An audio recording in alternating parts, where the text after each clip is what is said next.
प्रेम और नव्या की प्रेम कहानी। प्रेम लखनऊ के एक साधारण परिवार का लड़का है। प्रेम के पिता किसान हैं और माता हाउसवाइफ है। प्रेम की एक छोटी बहन भी है। प्रेम की उम्र 24 साल हो गई है। प्रेम को अब अपनी जिम्मेदारी का एहसास होने लगा है। प्रेम को सरकारी नौकरी की तैयारी करते करते बहुत समय हो गया है। प्रेम ने अब तक कई परीक्षा दे दी हैं, पर प्रेम को अभी तक सफलता नहीं मिली है। प्रेम की एक और परीक्षा देहरादून में है। प्रेम अपनी परीक्षा को लेकर काफ़ी परेशान है। प्रेम यही सोच रहा है कि इस परीक्षा में उसे सफलता मिल जाए, क्योंकि प्रेम के कंधों पर बहुत सारी जिम्मेदारियां हैं। प्रेम अपने माता पिता को सहारा देना चाहता है। प्रेम ने लखनऊ से देहरादून के लिए ट्रेन का रिजर्वेशन करवा दिया है। प्रेम की सीट नंबर 28 है, जो कि साइड की नीचे वाली सीट है। प्रेम का अगले दिन एग्ज़ाम है। प्रेम के माता पिता प्रेम को स्टेशन तक छोड़ने आए हैं। प्रेम ने अपने माता पिता के पैर छूकर आशीर्वाद लिया और प्रेम के माता पिता ने एग्ज़ाम के लिए शुभकामनाएं दी। प्रेम ने बाय कहा और ट्रेन में चढ़ गया और अपनी सीट नंबर 28 देखकर अपनी सीट पर बैठ गया। प्रेम अपना बैग सीट पर दूसरी साइड रख देता है। प्रेम सोच रहा था कि मुझे सफलता मिल जाए तो मेरे माता पिता को बहुत प्रसन्नता होगी। बस यही सोच रहा था कि तभी एक लड़की प्रेम की सीट के पास आकर खड़ी हो गई। कुछ देर तक कुछ सोच रही थी। उस लड़की की सीट नंबर 29 है, जो प्रेम के ऊपर वाली सीट है। लड़की कुछ देर सोचने के बाद ऊपर चढ़ जाती है, ऊपर सीट पर बैठ जाती है। प्रेम भी अपनी सीट पर लेट गया था और मोबाइल चला रहा था। तभी ऊपर से आवाज़ आती है, एक्सक्यूज़ मी, आपके पास पानी की बोतल है क्या? क्योंकि मेरी पानी की बोतल घर पर ही छूट गई है और मुझे प्यास बहुत तेज़ लग रही है। प्रेम ने कहा, हाँ है। प्रेम ने अपनी पानी की बोतल लड़की को दे दी। लड़की ने पानी पी लिया और बोतल वापस देकर थैंक्स बोला। बोतल वापस देते हुए प्रेम से पूछा, वैसे आप कहाँ जा रहे हो? प्रेम ने कहा, मेरी देहरादून में परीक्षा है, इसलिए देहरादून जा रहा हूँ। प्रेम ने कहा, आप कहाँ जा रही हो? लड़की ने कहा, मैं भी देहरादून जा रही हूँ। प्रेम ने कहा, अच्छा। लड़की ने पूछा प्रेम से, वैसे आपका नाम क्या है?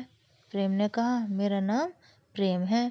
और प्रेम ने कहा, आपका क्या नाम है? लड़की ने कहा, मेरा नाम नव्या है। प्रेम ने कहा, नाइस नेम। नव्या को प्रेम से बात करना अच्छा लगा और प्रेम को भी नव्या से बात करना अच्छा लग रहा था। नव्या कुछ देर बाद वॉशरूम गई और वापस आने पर प्रेम को मोबाइल चलाते देखा। बोली, लगता है आपको नींद नहीं आ रही। प्रेम ने कहा, हाँ सही कहा आपने, मुझे नींद नहीं आ रही। नव्या ने प्रेम से कहा, क्या मैं आपकी सीट पर बैठ सकती हूँ? प्रेम एकदम उठा और बैठकर बोला, हाँ क्यों नहीं, आराम से बैठ जाओ। क्योंकि नव्या को बार बार ऊपर चढ़ना पड़ रहा था, इसलिए नीचे ही बैठ गई।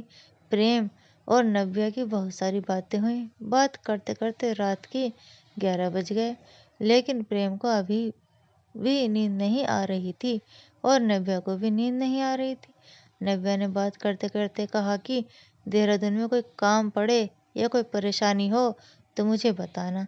प्रेम ने कहा, हाँ ज़रूर बताऊंगा, पर कैसे? तभी नव्या ने कहा, हाँ ये भी सही कहा आपने। नव्या ने कहा प्रेम से, लो मेरा मोबाइल नंबर ले लो और अपना मुझे मोबाइल नंबर दे दो। उसके बाद नव्या अपनी सीट पर चली गई और बाय कहकर सो गई। प्रेम भी कुछ देर बाद सो गया। सुबह में ट्रेन देहरादून पहुंच गई और प्रेम अब तक सो ही रहा था। तभी नव्या ने प्रेम को उठाया और बोली, क्या आपको परीक्षा ट्रेन में ही देनी है? तभी प्रेम उठा और बोला, थैंक्स, गहरी नींद आ गई थी। और नव्या बोली, कोई बात नहीं। और नव्या ट्रेन से उतर गई और नव्या ने प्रेम को परीक्षा केंद्र का पता बताया, कैसे कैसे जाना है। और प्रेम ने कहा, थैंक्स नव्या। नव्या ने कहा, ओके और बेस्ट ऑफ लक बोला और अपने घर चली गई। प्रेम परीक्षा देने चला गया। परीक्षा देने के बाद प्रेम वापस ट्रेन पकड़ने के लिए जा रहा था। तभी उसके मोबाइल की रिंग बजी और प्रेम ने कॉल रिसीव करके बोला, हेलो, तभी उधर से एक लड़की की आवाज़ आती है, आपका एग्ज़ाम कैसा हुआ? तभी प्रेम समझ गया कि नव्या की कॉल है। प्रेम ने कहा, हाँ अच्छा हुआ। नव्या ने पूछा, अब कहाँ जा रहे हो? प्रेम ने कहा, रेलवे स्टेशन पर जा रहा हूँ घर जाने के लिए। नव्या यह सुनकर कुछ देर चुप रही और बोली, अच्छा ठीक से जाना, रास्ते में कुछ खा पी लेना, पर जब बैठ जाओ तो कॉल करना। प्रेम कुछ देर चुप रहा, बोला, हाँ ठीक है, ठीक से जाऊंगा और कॉल कर दूंगा। प्रेम ट्रेन पकड़ लेता है और सीट पर बैठ जाता है। वह बैठते ही नव्या को कॉल करता है और दोनों की बातें शुरू हो जाती हैं। फिर ऐसे बात होने लगती हैं जैसे कितने दिनों से एक दूसरे को पहचानते हैं। प्रेम बहुत थक गया था। नव्या से बोला, चलो मैं सो जाता हूँ, घर पहुँचकर बात करता हूँ। इस बार प्रेम का एग्ज़ाम भी अच्छा हुआ था। नव्या को कुछ बेचैनी सी थी, जैसे नव्या का मन नहीं लग रहा। नव्या को अगली सुबह का इंतज़ार था, क्योंकि प्रेम देहरादून से भी रात को ट्रेन में बैठा था। प्रेम सुबह को ही लखनऊ पहुंचा। इधर प्रेम सुबह होते ही लखनऊ पहुंच गया और एक तरफ वह खुश भी था, घर पहुंचने वाला है, और एक तरफ प्रेम को अकेलापन सा भी महसूस हो रहा था। प्रेम सोच रहा था कि उसके साथ ऐसा क्यों हो रहा है। प्रेम घर पहुंच जाता है, अपने माता पिता के पैर छूकर प्रणाम करता है और आराम करता है और सोचता है कि नव्या को कॉल करूं या नहीं करूं। इधर नव्या भी प्रेम की कॉल का इंतजार कर रही थी। प्रेम अपने आप को रोक नहीं पाया और कॉल कर दी। पहले रिंग में ही नव्या ने कॉल रिसीव कर ली, क्योंकि नव्या प्रेम की कॉल का इंतजार कर रही थी। नव्या ने पूछा, घर पहुंच गए? प्रेम ने कहा, हाँ पहुंच गया, अभी अभी पहुंचा हूँ। नव्या ने पूछा, सब कैसे हैं घर पर? प्रेम ने कहा, सब ठीक हैं। प्रेम ने कहा, आप ठीक हो नव्या? नव्या ने कहा, हाँ मैं भी ठीक हूँ, बस कुछ मन नहीं लग रहा, जैसे कुछ दूर चला गया हो। प्रेम ने मुस्कुराते हुए कहा, अच्छा वैसे कौन चला गया दूर? नव्या ने कहा, है कोई जिसके बिना मन नहीं लग रहा।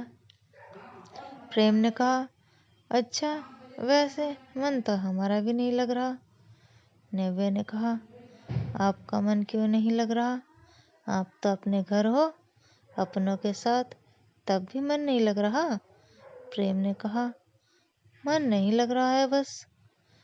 दोनों को बात करते करते बहुत समय हो गया। प्रेम को कुछ काम से बाजार जाना था। प्रेम ने कहा, बाद में बात करता हूँ। नव्या ने बड़े अफसोस में धीरे से कहा, अच्छा ठीक है, बाद में कर लेना। प्रेम काम में व्यस्त होने की वजह से कॉल नहीं कर पाया। इधर नव्या की बेचैनी बढ़ती जा रही थी। उसका मन कर रहा था कि वह प्रेम के पास पहुंच जाए। नव्या ने कुछ घंटे के बाद प्रेम को कॉल की और प्रेम ने कॉल एकदम रिसीव कर ली। बोली, आपको समय नहीं मिला कॉल करने का? प्रेम बोला, हाँ थोड़ा व्यस्त था। नव्या ने कहा, अच्छा ठीक है, अच्छा ठीक है। नव्या अपने आप को रोक नहीं पाई। नव्या ने प्रेम से कहा कि मैं आपके बिना रह नहीं पा रही हूँ, ना ही मन लग रहा है मेरा किसी काम में। प्रेम ने कहा, मेरा भी कुछ यही हाल है, मेरा भी मन नहीं लग रहा किसी काम में। मन क्यों नहीं लग रहा?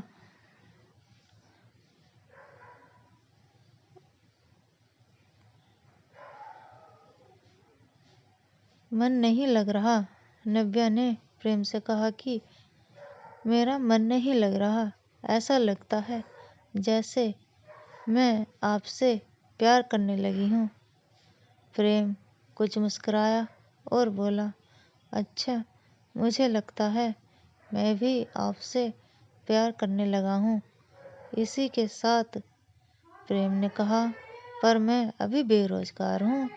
नव्या ने कहा, रोजगार तो कभी भी मिल जाएगा, मुझे आपके साथ रहना है।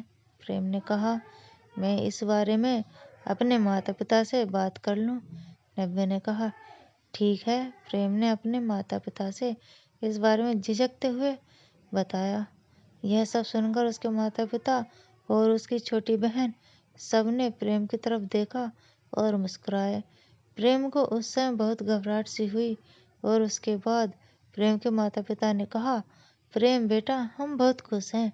बेटा, आपकी खुशी में ही हमारी खुशी है। प्रेम की छोटी बहन ने कहा, भाई, मेरी भाभी जल्दी लाओ। उसके बाद प्रेम ने नव्या से बताया। नव्या खुश हो गई और प्रेम ने कहा, नव्या, तुम भी अपने घर बात कर लो। नव्या ने कहा, मेरे घर में केवल मेरी माँ है। मेरी माँ हमेशा मेरी खुशी चाहती है। उनकी हाँ ही है। हमेशा नव्या और प्रेम की घर वालों की बात हुई और कुछ दिनों बाद दोनों की शादी हो गई। उसके बाद प्रेम की नौकरी भी लग गई। अब प्रेम और नव्या दोनों खुशी खुशी जीवन व्यतीत करने लगे।